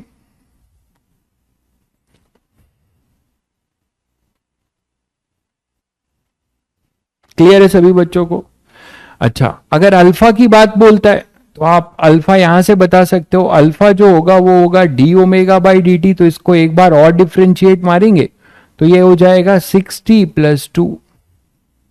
तो alpha at T equal to 2 second पे ही पूछा है तो 14 हो जाएगा रेडियन पर सेकेंड स्क्वायर। ये क्लियर है सभी बच्चों को? बिल्कुल। फिर मैंने आपसे एक पूछ दिया है कि अगर जिस सर्कल में ये मूव कर रहा है उसका theta as a function of time आपने देखा, तो आपको बताना है कि अगर 2 मीटर के रेडियस में मूव कर रहा है तो इसका टेंजेंशियल, रेडियल और नेट एक्सेलरेशन क्या होगा 2 सेकेंड पे। कहां पे क्या गलती हो गई? अच्छा, 2 पे पूछा है, हाँ ठीक है, एट टी इक्वल टू 2 पे पूछा है तो यहां 4 होगा ना। ठीक है, और ये 4 इंटू 3 12 होगा, सही कह रहे हैं आप। तो यहां 4 होगा तो ये 18 जा रहा है, तो ओमेगा हो रहा है 18 रेडियन पर सेकेंड। अब ठीक है, बिल्कुल। तो अल्फा अपने पास है 14 और ये है 18। अब मैं आपसे क्या पूछ रहा हूं, AT, AR और A नेट, मतलब कि अगर ये कोई सर्कुलर मोशन कर रहा होगा,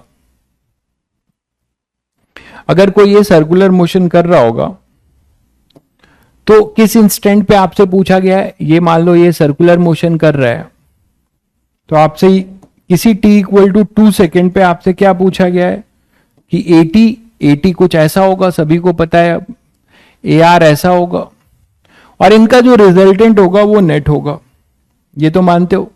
ये अपना AT होगा, ये AR होगा, ठीक, और इसका ये नेट होगा। तो आप मुझे बताओ कि अगर t इक्वल टू 2 मीटर के रेडियस में मूव कर रहा है तो ठीक है भाई, ले लेंगे अभी तक, ठीक है, देखेंगे कभी एक्स्ट्रा में ले लेंगे, अब ये चैप्टर शुरू हो गया है।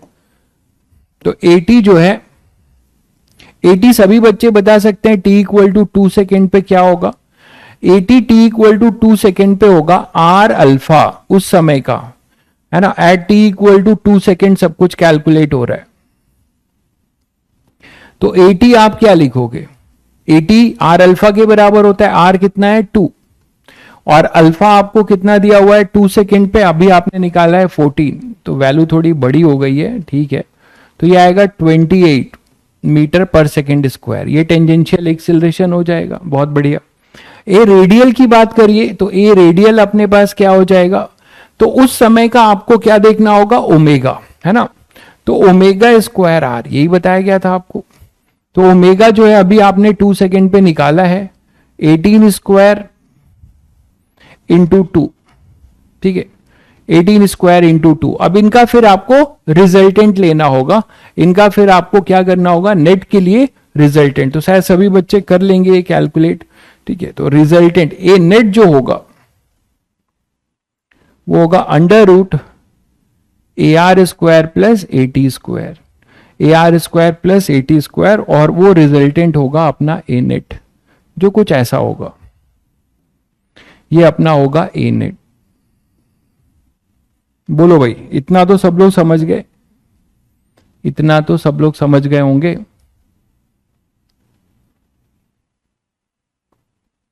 बताइए, बहुत बढ़िया भाई, 648, तो ये 648 और A नेट तो कर लीजिएगा। तो इस तरीके से आप जो फंडामेंटल क्वेश्चंस कभी आ जाएं तो आप इसको इस तरीके से हैंडल कर सकते हो।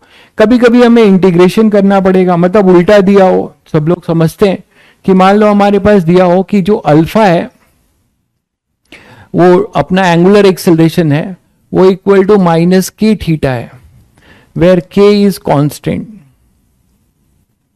k कांस्टेंट है, मतलब, और ये अल्फा जो अपना क्या है, angular acceleration, angular acceleration,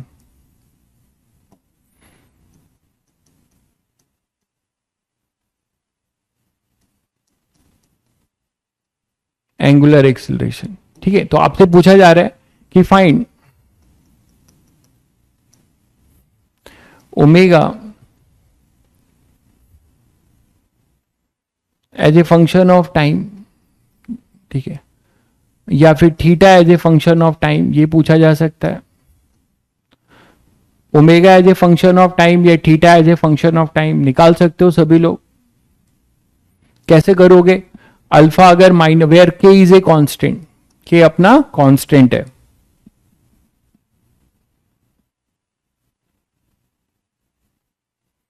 eighty जो है रेडियन नहीं, एटी भाई रेडियन में कैसे होगा, एटी तो टेंजेंशियल एक्सेलरेशन है ना, वो मीटर पर सेकंड स्क्वायर होगा, ये तो आपको बताया गया है।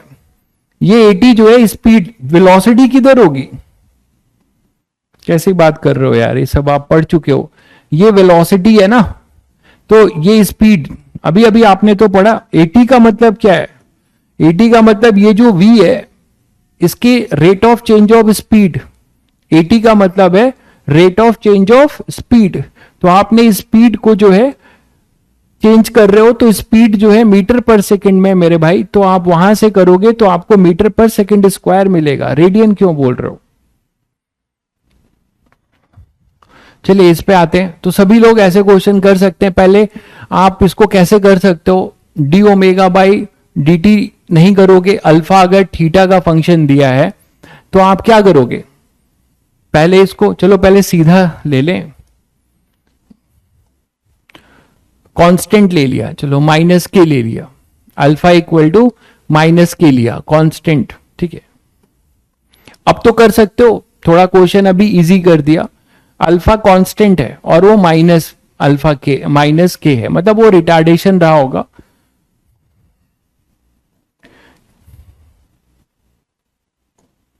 ठीक है, और आपको दिया जा रहा है कि एट टी इक्वल टू 0, ये देना पड़ेगा मुझे, at T equal to 0 omega दिया हुआ है आपको, ओमेगा नॉट, ठीक है। टी इक्वल टू 0 पे ओमेगा कितना दिया है, ओमेगा नॉट। अब तो कर लोगे, क्या आएगा हमारे पास, इसको क्या लिखोगे, D omega by D T equal to minus K, लिख सकते हो। तो फिर तो वही आ जाएगा, कुछ बहुत फायदा नहीं हुआ, आप इसे के टी ले लीजिए, वही आ जाएगा फिर। तो कोई नया क्वेश्चन नहीं बना, अभी अभी तो आपने कांस्टेंट के वाले क्वेश्चंस किए हैं, तो वही रहने देते हैं, उसी को करते हैं, माइनस के थीटा, ठीक है। चलिए सॉरी के ओमेगा किसी इंस्टेंट पे, तो इसे आप क्या लिखोगे, इसे आप लिख सकते हो omega D omega by D theta.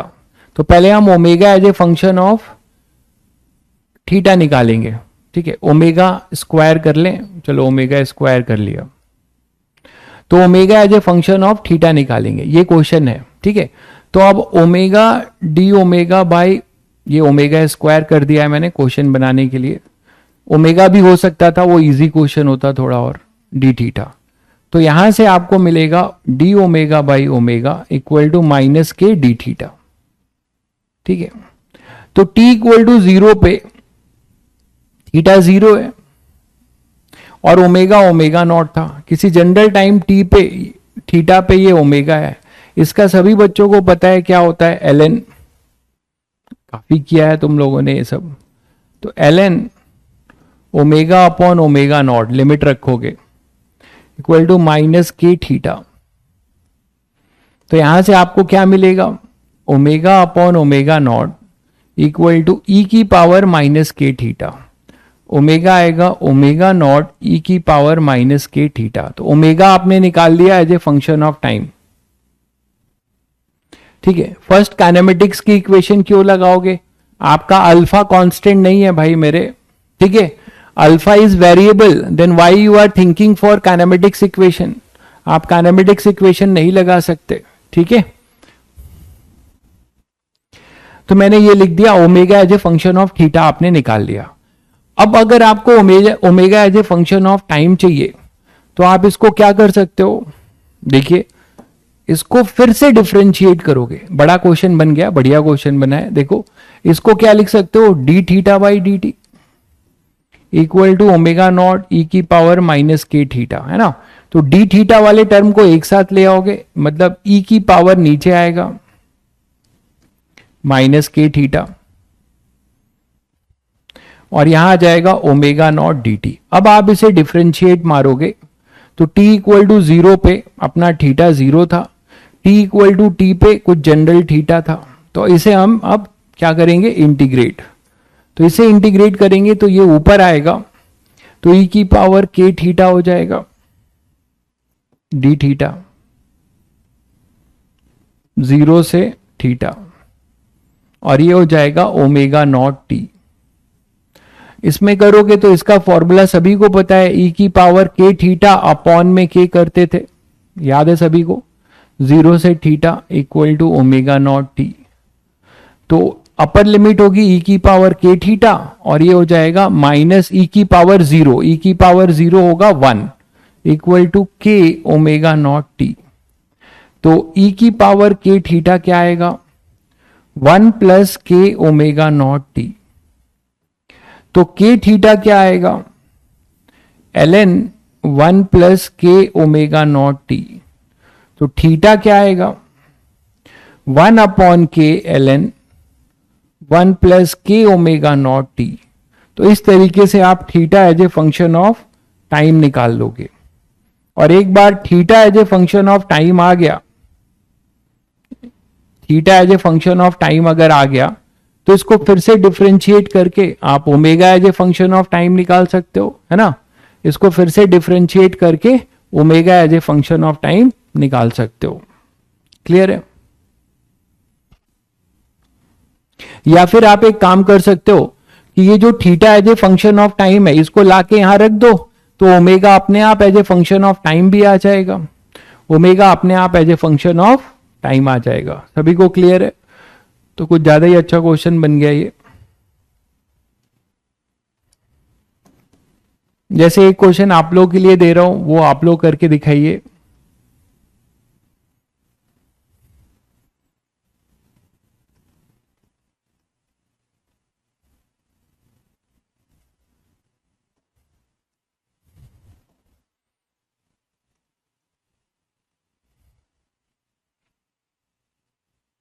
Omega दिया हुआ है a plus B t, where a and b are constant. ये आपका काइनेमेटिक्स ही रिवाइज हो रहा है। मुझे कायदे से ये क्वेश्चन इस टाइप के नहीं कराने चाहिए, एंड बी आर कॉन्स्टेंट, क्योंकि आप लोगों ने बहुत बार किए हैं। फिर भी चलिए, बहुत बच्चे कुछ नए होंगे तो उनको हेल्प हो जाएगा। आपको निकालना क्या है? आपको निकालना है theta as a function of time और alpha as a function of time. Theta as a function of time और alpha as a function of time. ठीक है, theta as a function of time और alpha as a function of time. Note करना है? कर लीजिए note, note कर लीजिए।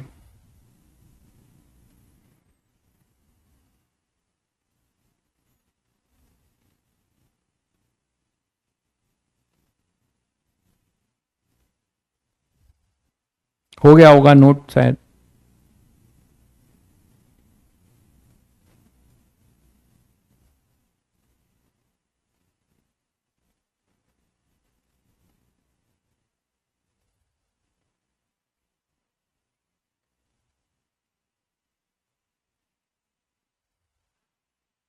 चलिए, ये फटाफट बच्चों बताओ आंसर इसका। इसका आंसर बताओ जल्दी। Theta as a function of time निकालना है और omega as a function of time.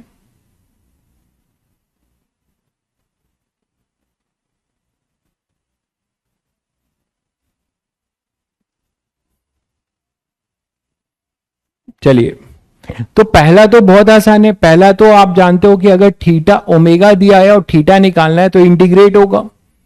आप ओमेगा को क्या लिखोगे? D theta by D T. और ओमेगा ऑलरेडी फंक्शन दे रखा हुआ है, a plus B t is equal to D theta by D t, है ना। तो डी थीटा जो होगा वो हो जाएगा a plus B t into d t. इसको आप इंटीग्रेट कर लोगे। बाउंड्री कंडीशन वही है, स्टार्टिंग फ्रॉम रेस्ट है। एट टी इक्वल टू, ये दे रहा हूं खैर, at T equal to 0, theta 0 ही था, तो यहां पर अपने पास t इक्वल टू 0 पे ये 0 है, किसी t पे ये थीटा है। तो थीटा आएगा हमारे पास a t plus B t square by 2, है ना, a t plus B t square by 2। अगर आपको अल्फा निकालना है तो आप क्या करोगे? अल्फा के लिए वो होता है D omega by D T. तो इसको डिफरेंशिएट करोगे अब। तो जब इसे डिफरेंशिएट करोगे तो D by D T of A plus B T, तो वो आएगा alpha equal to D by D T of A plus B D by D T of T. A constant है वो 0 हो जाएगा और डी टी 1, तो ये आएगा बी। तो अल्फा आपको यहां पे क्या दिख रहा है? कांस्टेंट दिख रहा है। अल्फा आपको यहां पे क्या दिख रहा है? कांस्टेंट। तो इसका आंसर हो जाएगा ये कांस्टेंट होगा। अल्फा कांस्टेंट दिख रहा है आपको, और ये आपका आंसर हो जाएगा इसका ये। तो इस टाइप के क्वेश्चन आई थिंक सभी बच्चे कर लेंगे अब। बहुत बढ़िया भाई, उत्कर्ष, अभिलेख बहुत बढ़िया, अदिति बहुत बढ़िया। ठीक है, तो अब इस तरीके के क्वेश्चन आपके लिए नया नहीं है, आप बहुत आसानी से कर लोगे। जो अच्छे क्वेश्चंस हैं उस पे आते हैं। जैसे मैंने अभी आपको बताया कि नॉन यूनिफॉर्म सर्कुलर मोशन है।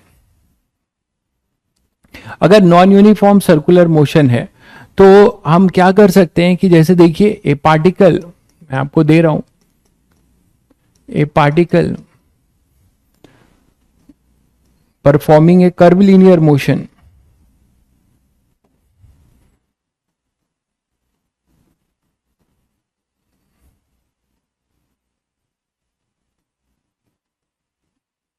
कर्वलिनियर मोशन, ठीक है वेलोसिटी वेक्टर एज, उसका वेलोसिटी वेक्टर दिया हुआ है, दिया है आपको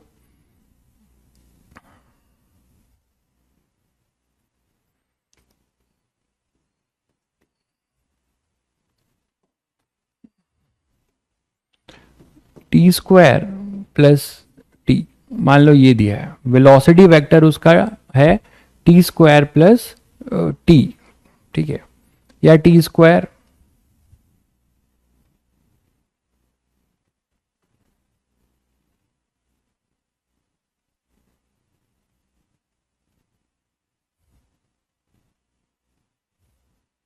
ठीक है। तो टी स्क्वायर, चलो कोई दिक्कत नहीं है, कैलकुलेशन बस थोड़ा सा मैं चाह रहा हूं कि इजी हो, तो इसको 2t कर देते हैं। तो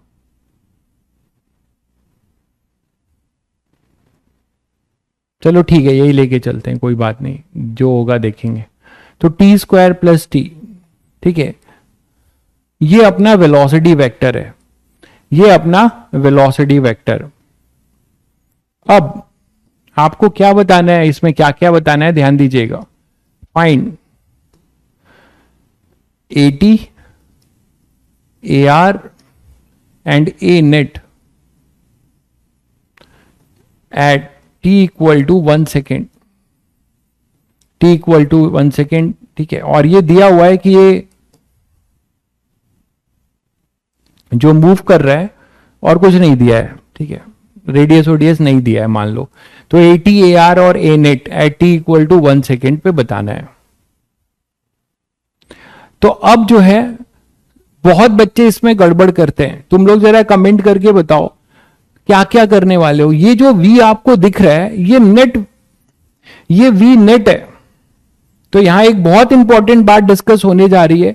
कर्व लीनियर मोशन है, मतलब पार्टिकल किसी कर्व में मूव कर रहा होगा यहां पे ऐसे, और हमें नहीं पता इस समय इसके पास जो ये नेट वेलोसिटी है, नेट वेलोसिटी ऑब्वियसली टेंजेंशियल होगा। तो यहां इस बात का ध्यान रखना है कि जब आप नेट वेलोसिटी को डिफरेंशिएट करोगे तो नेट एक्सेलरेशन मिलेगा, ये ध्यान रहे। जब आप नेट, ये वेलोसिटी है, ये बहुत इंपॉर्टेंट बात बता रहा हूं अब एडवांस के लिए, ध्यान दीजिए। v जो है अपने पास ये है, this is our v vector. तो अगर आप v वेक्टर को डिफरेंशिएट मारोगे तो नेट एक्सेलरेशन मिलेगा। मॉड v को डिफरेंशिएट मारोगे, स्पीड को डिफरेंशिएट मारोगे तो AT मिलेगा। ये चीज लोग नहीं समझ पाते हैं तो वहां उनको दिक्कत होती है। देखिए सॉल्यूशन, आप अगर नेट जो वेलोसिटी है, अगर ए वेक्टर चाहिए आपको, मतलब A नेट चाहिए, तो आपको नेट वेलोसिटी को सीधे सीधे डिफरेंशिएट कर देना होगा, जो आपके लिए बहुत आसान है। It is 2t plus 1, 2t plus 1, ठीक है, 2t प्लस 1 आप इसको डिफरेंशिएट कर दीजिए, ये वेक्टर यहां पे।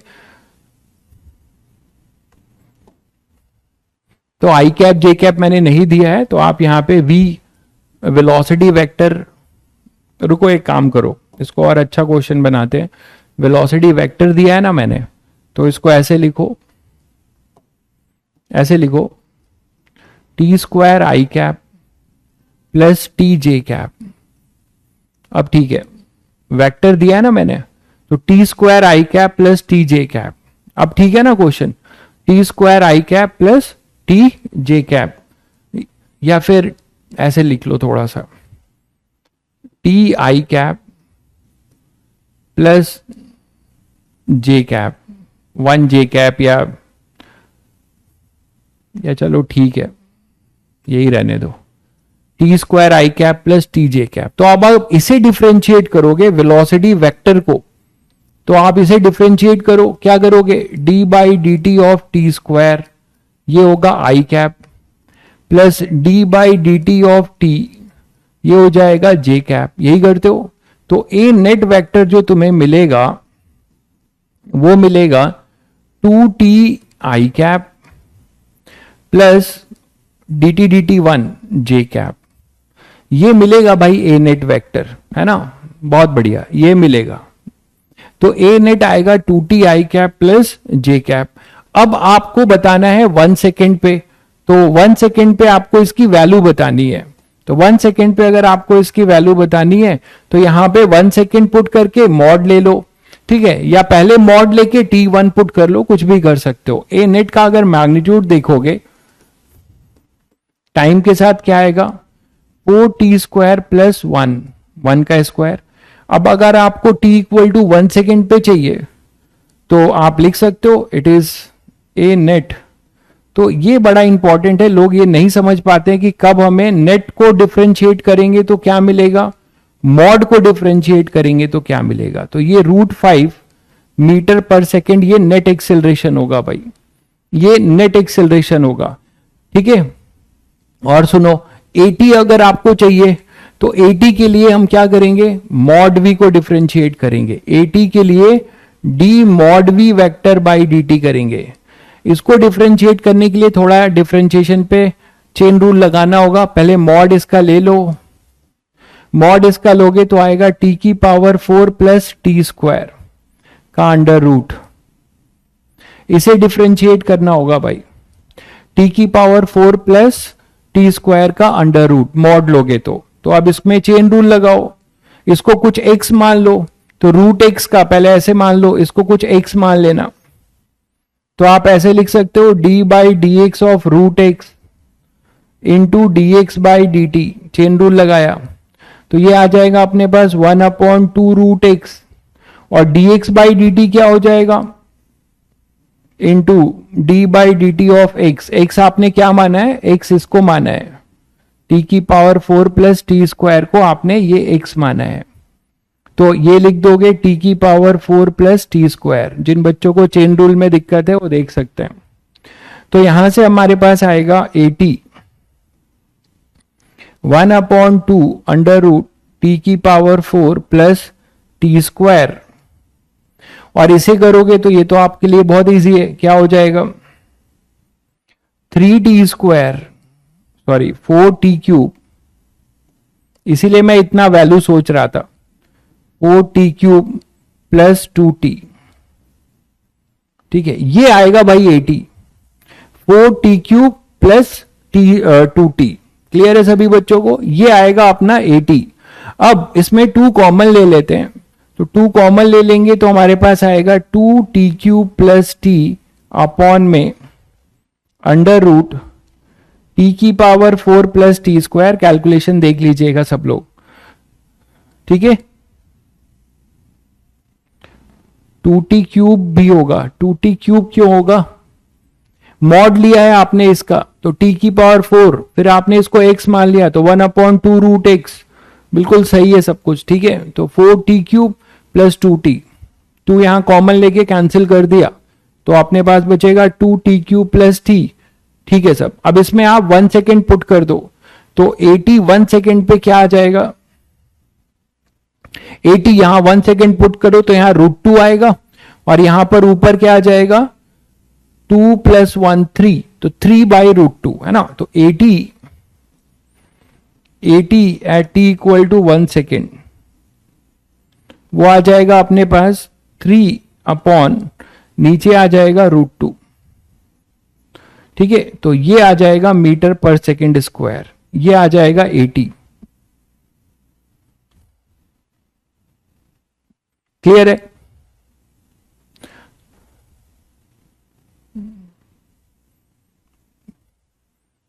क्लियर है सभी को, ये सब सही है भाई, आप अपना कैलकुलेशन देख लीजिए। तो 3/√2 और ये ए नेट होगा। अब ध्यान देने वाली बात है कि नेट टेंजेंशियल एक्सेलरेशन हमेशा जो है, ये जो नेट वेलोसिटी वेक्टर आप देख रहे हो, इस नेट वेलोसिटी वेक्टर की डायरेक्शन में होता है टेंजेंशियल एक्सेलरेशन। यहां पे आप ऐसे दिखाएंगे, ये होगा AT, ध्यान दीजिएगा। और इस समय ये किसी मानेंगे कि ये किसी सर्कल का पार्ट है। आगे आपको अभी मैं रेडियस ऑफ कर्वेचर का कॉन्सेप्ट भी बताऊंगा। ये अभी मानेंगे कि ये इस इंस्टेंट पे किसी कर्व पे मूव कर रहा है, और इस कर्व का जो सर्कल होगा दैट इज योर, कैसे आपने देखा कि इस इंस्टेंट पे ये मानेंगे कि ये सर्कुलर मोशन कर रहा है, कितने में, ये आर्क में, कर्व लीनियर है ना, तो ये मान के चल रहे हैं कि ये यहां से यहां तक इस आर्क में मूव कर रहा है, जिसका ये सर्कल बनेगा। तो रेडियल एक्सेलरेशन इसका कहां होगा, इस जो पर्टिकुलर सर्कल बनेगा उसके टुवर्ड द सेंटर, ये होगा अपना रेडियल एक्सेलरेशन। भाई ध्यान दीजिएगा, ये होगा AT, ये होगा AR, और ये कब होगा, t=1 सेकेंड पे जो सर्कल बनेगा। जो नेट एक्सेलरेशन होगा वो इनका रिजल्टेंट है, जो नेट एक्सेलरेशन है वो इनका क्या है, रिजल्टेंट, ध्यान दीजिएगा। तो नेट एक्सेलरेशन क्या होगा इनका, इन दोनों का रिजल्टेंट, ऐसा।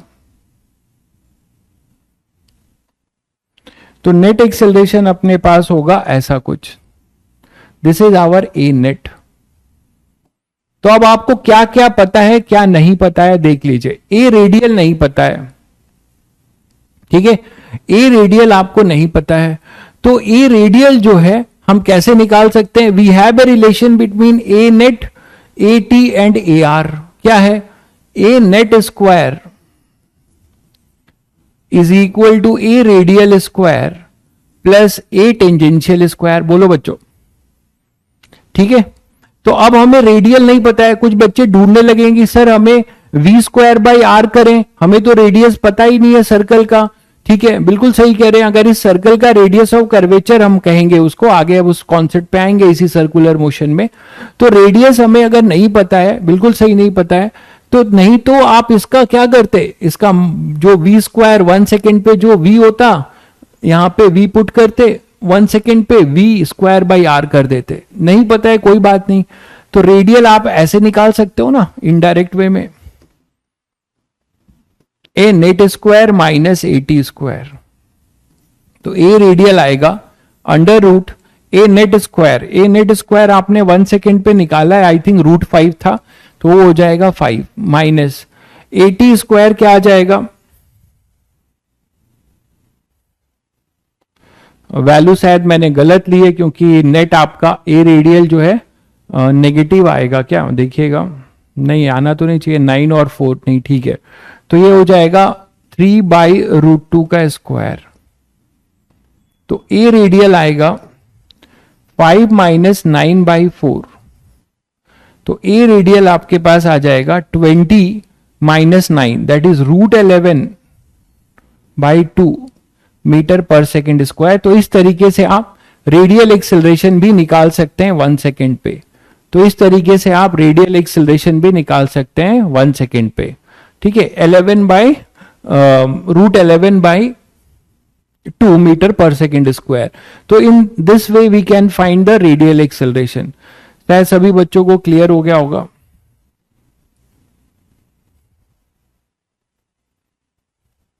फाइव माइनस 9/2 होगा, अच्छा सॉरी, 9/2 होगा, अंडर रूट है ना, √2 है, ठीक है। तो ये 9/2 होगा। तो ये अपने पास आ जाएगा ए रेडियल 1/√2, 1/√2 मीटर पर सेकेंड स्क्वायर। ठीक है, अब देख लो 1/√2, ठीक है, बिल्कुल। तो 1/, तो इस तरीके से आपको कभी ऐसा क्वेश्चन आए तो आपने एक चीज सीखा, क्या सीखा कि आप नेट वेलोसिटी को डिफरेंशिएट मारोगे, नेट वेलोसिटी वेक्टर को डिफरेंशिएट मारोगे तो ए नेट होगा। और एक चीज ध्यान रहे, जो अपना ए नेट होगा वो v के डायरेक्शन में होगा, नहीं, टेंजेंशियल वेलोसिटी v के डायरेक्शन में होगी। क्यों? क्योंकि इसका जो मैग्नीट्यूड है उसके वजह से हमें AT मिलता है, और इसमें डायरेक्शन भी छुपा हुआ है, तो मैग्नीट्यूड और डायरेक्शन दोनों का चेंज नेट देगा जो इस तरफ होगा कहीं। ठीक है बच्चों, ठीक है। तो कल प्लीज इसको रिवाइज करके आइएगा, कॉन्सेप्ट इसको रिलेट करेंगे। ठीक है, तो कल इस लेक्चर को अच्छे से रिवाइज करके आइएगा। चलिए कल मिलते हैं फिर।